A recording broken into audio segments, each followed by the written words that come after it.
6 types of eating disorders.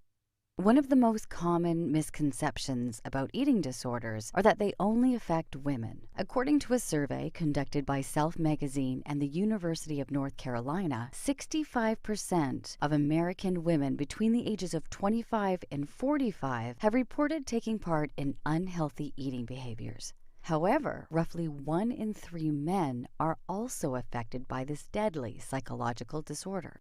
At the age of 12, I experienced an eating disorder that made me never look at food the same way. I was always a nervous child, but I had a heavy breakdown when I couldn't keep up with all the changes thrown my way. I started middle school and had trouble making new friends. That same year, my father also left to start a new career in another country. Everything spiraled out of control, and soon my body began to reject food the way it rejected these harsh realities. Luckily, I am a survivor of my eating disorder. I learned not to let it define me, and neither should you if you're currently going through a similar battle. The purpose of making this video is to inform others about eating disorders and break the stereotypes that make it hard to talk about.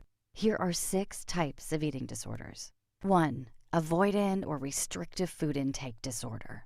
According to Alina Petrie, a registered dietitian, people with this kind of eating disorder undereat due to a lack of interest in food or intense distaste for how certain foods look, smell, or taste. They may lose weight or experience nutritional deficiencies due to eating less than is necessary for maintaining a healthy diet. I remember avoiding parties and other social events that would involve celebration meals. Eating in front of others was generally a painful process for me, so I'd hide in the girls' bathroom during lunch period every day until it was over.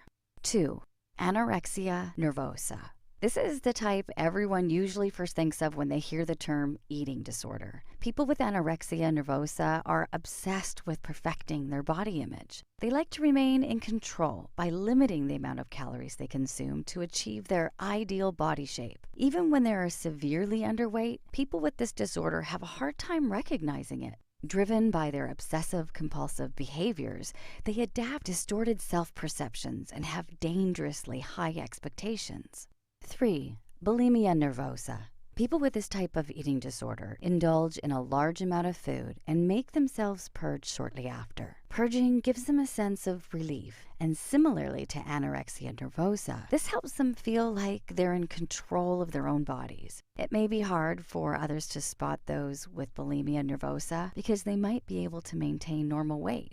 4. Binge eating disorder. People who binge eat consume a large amount of food on a day-to-day basis. They often exceed the suggested daily calorie intake and are usually overweight or obese. People with binge eating disorder often feel ashamed of themselves and do not feel in control of their bodies. If people with this type of disorder do not seek treatment, they can run the risk of developing heart disease and diabetes. 5. Pica.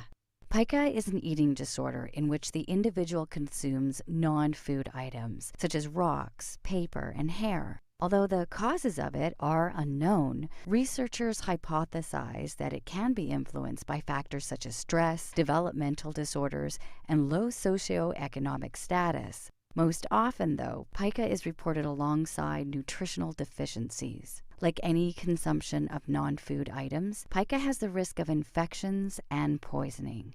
6. Nocturnal sleep-related eating disorder. This type of eating disorder occurs when individuals unknowingly eat in their sleep. They may roam their kitchen cabinets and fridge or eat straight in bed. According to Healthy Place, some people have reported eating strange combinations of food, such as hot dogs dipped in peanut butter. This type of eating disorder affects 1 to 3% of the world's general population. Have you experienced any of these disorders? Please share your story with us below. We want you to know that you're not alone and there are ways to seek treatment.